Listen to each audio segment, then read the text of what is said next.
Hi tubes, what's going on today? How you guys doing? I'm sitting inside my 06 here, my truck that I picked up not too long ago. You might have seen in my second to last video. If you didn't, check it out. I'll put a link somewhere around here for you to look at it. And you might have seen in that video I was mentioning that I had a couple projects I was looking forward to doing on this here truck. And one of them was installing a dash cam. And so I picked up a really nice new one that I'm going to be putting actually in the other truck, in the 02 over there, and I'm going to take the one that's in that and move it over here.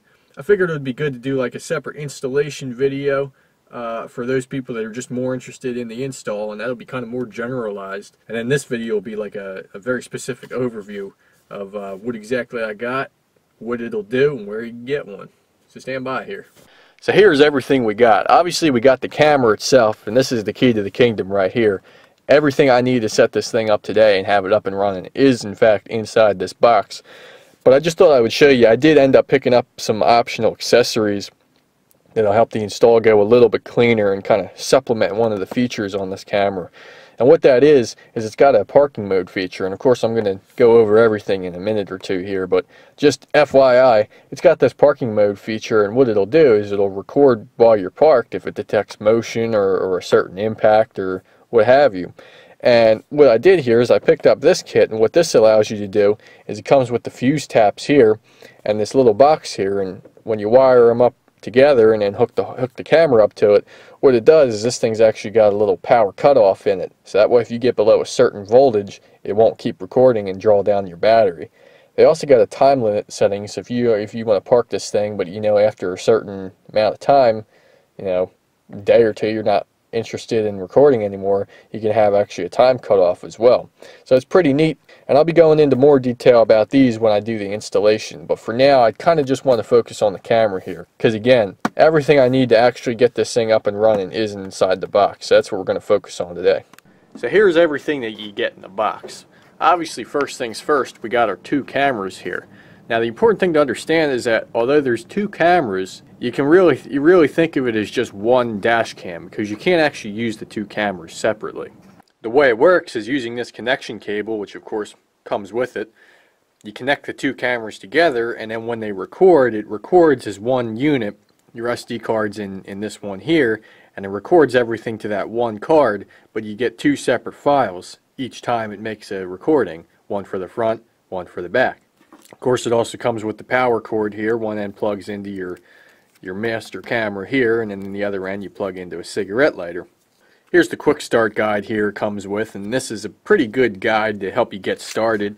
It's got pretty much all the information I needed to understand how this thing worked, but if anybody does end up needing a full manual, they do have it available on their website. Last but not least, it came with a bag full of goodies here, and this was probably the thing I was most impressed with. It does include an SD card here, and from the dashcam store where I got mine, they actually included a 16 gigabyte. They also included this, but what it is it's an adapter so you can read your SD card. You take the micro SD card, plug it in that slot there, and then this is a standard USB. You plug that into your computer and you're good to go. That way you don't have to worry about getting one of those adapters. Comes right with it. The camera's actually already got double-sided tape on it, but for whatever reason, if you need more, or maybe you decide to move it and the old tape's obviously not going to be reusable, they give you two more ones, one big one for the big camera and a smaller one for the small one. And then this is probably what I was most impressed by. They actually gave you individual cable holders here, little snaps here to clip the cable in. So whether it's for your connection cable or your power cable, either one, I was pretty impressed by that. You know, most of the time they're just going to send you the bare minimum of what you need, but this is over and above. Speaking of over and above, they even sent this, which is really I was genuinely impressed by this. This is a tool for moving your weather stripping out of the way and tucking wires underneath. Maybe I just have a low level of expectation from typically buying cheaper cameras. I don't know, but this is what really set this apart to me, was that they actually sent you the tools to install it and everything. So thumbs up on that. Now the actual cameras themselves on the outside are pretty simple looking. There's not a whole lot to them. Comes with a little lens cap here that you can pop off, and I don't really see myself leaving that thing on there. I mean, when you're recording, it's not like you're going to cover it up every time you park, but it is nice in case you ever have to store this thing. camera itself, of course, has the lens here, and the way they designed it is they got this little round sleeve that goes around the camera, and then of course there's this flat edge on the top with the 3M tape. And so what you do is for example, if my hand was the rear windshield, what you would do is you would probably tilt this thing somewhere about like that and then tape it to the rear windshield, and what you can do is you can adjust it however you want to get the best angle. The rear camera here only has one light on it, and all that light does is it stays on in all your recording modes, but if you desire you can turn it off in the firmware settings. The only other connection on it is this V out here, and that's your video connection, and that's where you take this cable here and run it up to the other camera. Here's our front camera here, and the lens cap on this one's a little bit different. It's actually got this little ring that slides around the whole body, and I don't know if that was intentional, if they were to make it so that you could kind of leave it on here and slide it back over if you needed to. I'm not really sure about that. I'm just going to take it completely off for now though. The mounting system's very similar to the rear camera, although this one's actually got a little button to release it. So if you press that button, this thing will spin around, and you can actually take this off completely if you want. And you get your serial number and various information in there. But otherwise, if you let go of the button, it'll snap into place. So you can slide this thing all over whichever angle you want. As far as connections go, they're relatively simple on this one as well. It's got this little cover you can slide off, and that's how you view everything. This, of course, is the video input from the other camera. You got your slot for your SD card right here. You got the power input there. You got your power in there, and then you got this little button right here. Now this button does two different things. This camera's actually got built-in Wi-Fi, and one of the things you can do with it is you can actually play back your videos on your cell phone.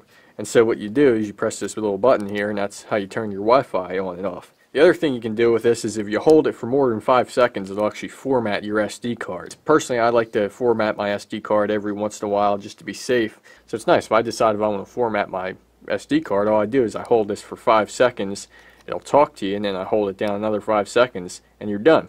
As far as lighting goes on this thing, you got some LED indicators on the side, you got some LED indicators on the back here, and then you also have this one right here. Now this one in the front here is pretty much to tell from outside the vehicle what the camera's doing. It'll blink slowly when you're in normal recording, and also if it's in standby when you got that parking mode I was talking about on. Then it'll start blinking faster if it detects somebody moving out there when you got it in parking mode.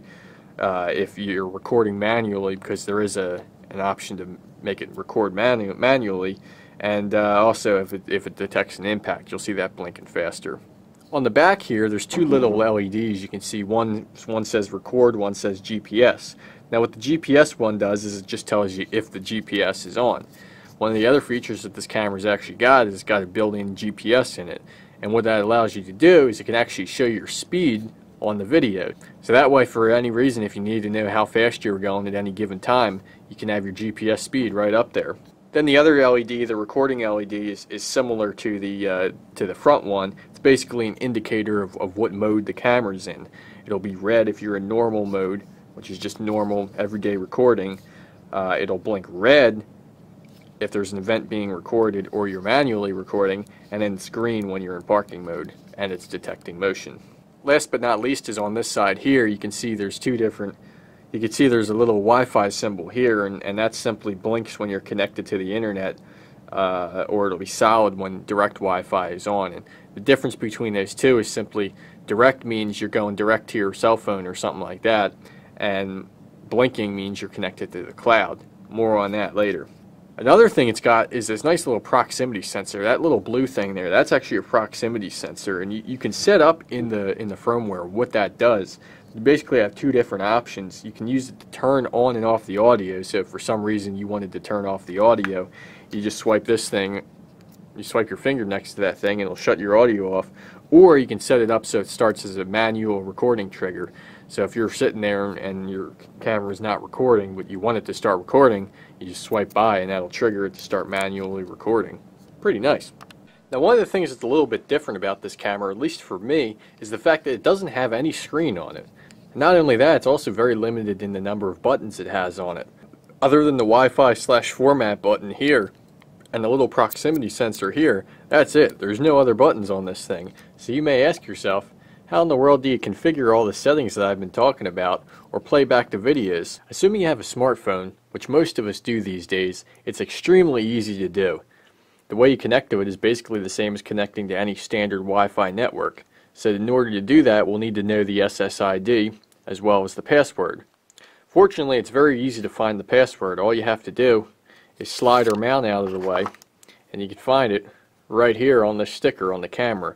The first line contains your SSID, which in my case is basically the model of the camera, and then another 6-digit code, and then right below that will be your password. The next thing we're going to want to do is download the BlackVue app. Now I've got an Android, so I went to the Play Store. Pretty much the same process for an iPhone though. You just go into the App Store, or whatever those guys call that thing, and download the app. I've already downloaded it, so I'm going to make sure I'm actually connected to the camera now. So now I've went ahead and opened up my Wi-Fi menu here, and as you can see, one of the options we have to connect to is the BlackVue camera. So we'll go ahead and connect to that. Obviously you need to have the camera plugged in order for this part to work. I've got it hooked up to a power supply on the other side of the room, but typically if you're installing your camera, you'll probably have it plugged into the vehicle by this point. We'll go ahead and select BlackVue as the network, and then just go ahead and enter the password that you found under the camera mount. So assuming you typed the password correctly, you should now be connected to the BlackVue device just like any other network that you would connect to. Now what we'll go ahead and do is we'll open up the BlackVue app. Once the app loads, it takes you to this here screen. As you can see, there's 3 different options you have to choose from: BlackVue Cloud, BlackVue Wi-Fi, and internal memory. Now I'm not going to go into every single setting in great detail in this video. I want to save a little bit for my next video, that being the installation video. But for now, we're going to explore the BlackVue Wi-Fi. Once it loads, you can see that every single video stored in the camera will pop up. You can see each one is a little icon that pops up next to it, and what that helps you tell is which camera it filmed with, whether it was the forward or the rear facing one. You may notice that all of these are forward facing, and the reason being is that currently I don't have the rear one hooked up. However, if I did have it hooked up, as was the case when I did some testing a couple weeks ago, you can see that there are alternating forward and rear facing videos. If you tap on them, it allows you to view a preview of the video, and you can even save it to your phone if you desire to do so. As you can see here, it also gives you the option to sort between different types of videos. You can look at your normal videos, or if I wanted to, I could look at just the manually taken videos, or just videos filmed during parking mode, or whatever it is that I desire. So you really do have quite a bit of functionality here in the app as far as playback goes. Now the other huge thing that you can do via this app is configure all of your firmware settings. You can see this little gear icon here, and if we tap that, that'll bring us to this screen here. We can either configure our firmware settings, or if available, we can do a firmware upgrade. This is a relatively new camera, and I don't think there's any firmware upgrades out yet, so I'm not going to worry about that right now, but let's take a quick look at firmware settings. Like I said, I don't want to go into every single menu here today. I want to save a little bit for my other videos, but just to give you an idea of what you can do here, you got your basic settings, and that is where you can set your date and time, resolution, quality, night vision, brightness, all that kind of thing. You can configure your G-sensor settings, your motion detection settings. You have your system settings here where you can configure your LEDs, what your proximity sensor does, what the volume is, and all that. Wi-Fi settings, of course, if you want to change your login credentials. Cloud settings if you want to take advantage of that service. And of course you can also change your language if you desire. When you're done configuring, you can either save and close, or since I didn't make any changes here, I'm just going to go ahead and hit close without saving, and then that brings you back to this screen, and I can hit my back button again, and that'll bring us back to here.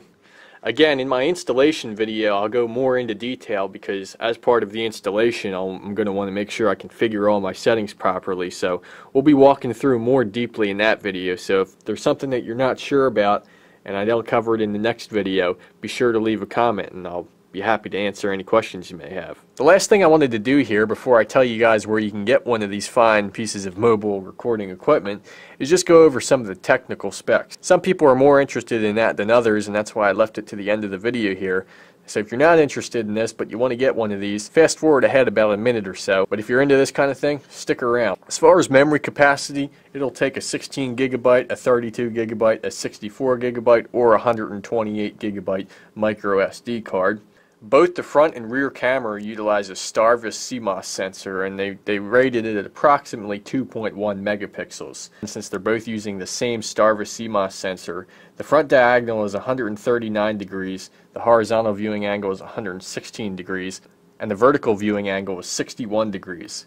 As far as resolution and frame rate goes, standard recording is Full HD 1920 by 1080 at 30 frames per second. And if you desire, you can even put it in a sport mode, which will do a full 60 frames per second at Full HD for the front camera, while the rear will remain at 30 frames per second. Backup battery power is provided by a built-in supercapacitor, and your average power consumption is 350 milliamps when GPS and Wi-Fi are on, about 300 milliamps when GPS and Wi-Fi are off. So as you guys can see, this here is a great dash cam. It's definitely the nicest one I've ever owned, by far. Just alone by the fact that it's got 2 channels in it. That, along with all the other features that I just got done talking about, I really can't wait to get this thing installed. And I know it's going to be great putting it to use. Being able to play back on my phone, having the 2 channels, that's one thing I've wanted for a long time. I can't tell you how many times I've had something goofy go on behind me. Not that I got hit, it's just, you know, something was going on back there that I wish I would have caught on camera. So, needless to say, I'm really looking forward to the install, and that's going to be coming to you quite soon. But in the meantime, while you're waiting for that video, head on over to the Dashcam store. That's www.thedashcamstore.com. Hopefully it's going to be up on the screen here. And browse around, check it out. Those guys are great. That's where I got this one from.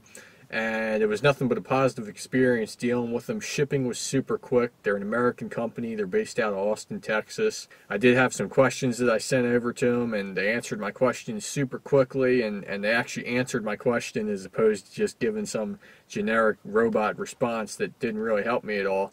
And they're just great. So check out, head on over to their website. I'm also going to put some more specific links. I'll have this camera itself down in the description that you can check out. And you'll also be able to check out the PowerMagic Pro, which is this little box for the hardwire with the parking mode. And then, of course, the little fuse tap that they send you. So check it out. It's a great Christmas present. These dash cams, I can't tell you how... This isn't a dash cam. I can't tell you how indispensable these things are. Get yourself one before it's too late. Hopefully you enjoyed the video. I appreciate you watching. As always, if you're not a subscriber, please consider subscribing. Leave a comment. Give me a thumbs up if you liked the video. What have you. We'll see you in the next one, guys.